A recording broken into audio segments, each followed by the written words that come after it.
প্রিয় চাকরি প্রত্যাশী ভাই বোনেরা, আসসালামু আলাইকুম। আমরা গণিতের বেসিক ক্লাসে আজ একটা নতুন অঙ্ক করব, যেটা লসাগু এবং গসাগু থেকে প্রায় পরীক্ষায় এসে থাকে। আজকে আমরা যে অঙ্কটা আলোচনা করবো সেটা 26তম বিসিএস এবং 16তম বিসিএস এ আসছিল। অনেক আগে বিসিএস এ আসছিল, কিন্তু বিভিন্ন চাকরির পরীক্ষায় দেখা যায় এই ধরনের অনেক অঙ্ক চলে আসে। তো আমরা এই ধরনের অঙ্কগুলো করার ক্ষেত্রে কিছু ছোট বিষয় জেনে নেব, তাহলে দেখবো যে অঙ্কগুলো আমাদের কাছে অনেক সহজ হয়ে গেছে। এখন আমরা প্রথমে প্রশ্নটা পড়বো, তারপরে বোঝার চেষ্টা করবো যে এখান থেকে কিভাবে আমাদেরকে টেকনিক বুঝে অঙ্কগুলো করা যায়। প্রথমে বলছে কোন ক্ষুদ্রতম সংখ্যার সাথে 3 যোগ করলে যোগফল 24, 36 এবং 48 দ্বারা নিঃশেষে বিভাজ্য হবে। নিঃশেষে বিভাজ্য মানে ভাগ করলে ভাগশেষ 0 থাকবে। তাহলে নিঃশেষে বিভাজ্য বলতে আমরা যেটা বুঝছি সেটা হচ্ছে ভাগফল 0 থাকবে। এখন কথা হচ্ছে যে সেটা কি, কোন ক্ষুদ্রতম সংখ্যা, কোন একটা ক্ষুদ্রতম সংখ্যা আছে যে সংখ্যার সাথে 3 যোগ করলে যোগফল 24, 36, 48 দ্বারা নিঃশেষে বিভাজ্য হবে। এখন কথা হচ্ছে 24, 36 এবং 48 এই তিনটা সংখ্যা দ্বারাই যদি কোনো সংখ্যাকে ভাগ করা যায়, একটু মাথায় নিতে হবে এটা, কোন সংখ্যাকে ভাগ করা যায়, একটা নির্দিষ্ট সংখ্যা বের করতে হবে যে সংখ্যাকে ভাগ করলে কত দ্বারা ভাগ করব, 24, 36 এবং 48 দ্বারা ভাগ করলে ভাগশেষ 0 থাকবে।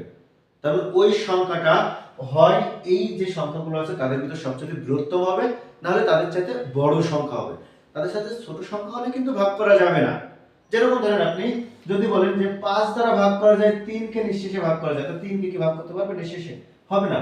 5 এর থেকে বড় হতে হবে অথবা 5 এর সমান হতে হবে। দেখেন 5 নিলাম, 5 নিলে নিঃশেষে ভাগ করা যায়, 1 হয়, 5 এর 5 0 থাকে। আবার 10 নিলাম, 10 নিলে 5 দুগুণে 10, নিঃশেষে ভাগ করা যায়। তো যে সংখ্যাগুলোকে 5 দ্বারা ভাগ করা যাচ্ছে, নিঃশেষে ভাগ করা যাচ্ছে, সেই সংখ্যাগুলো হয় 5 এর সমান হচ্ছে অথবা 5 এর চাইতে বড় সংখ্যা হচ্ছে।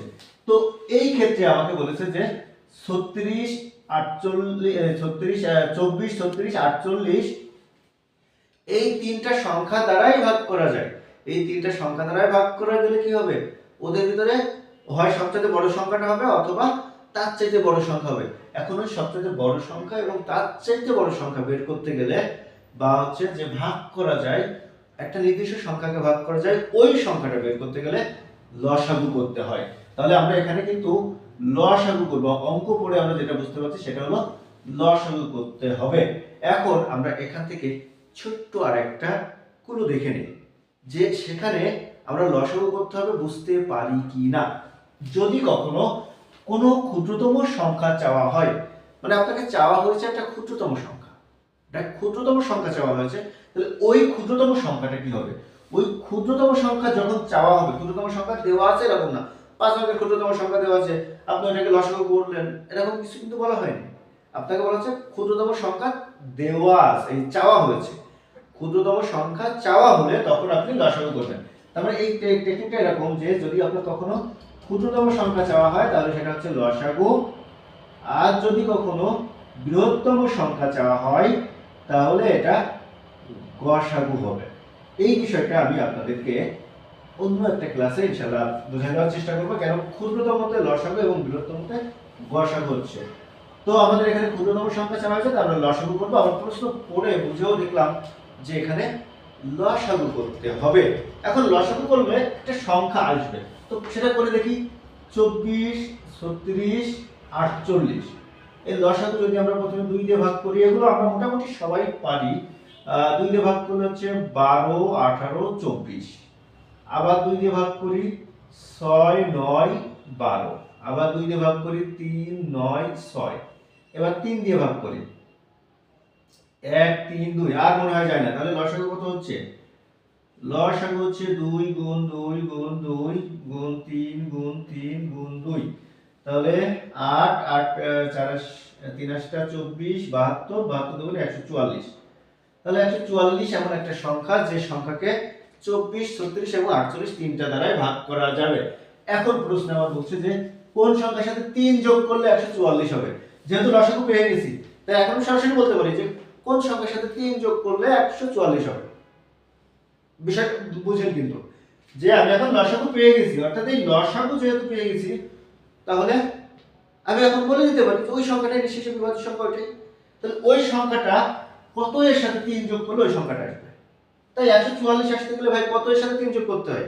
144 থেকে 3 বিয়োগ করে দিই, 141।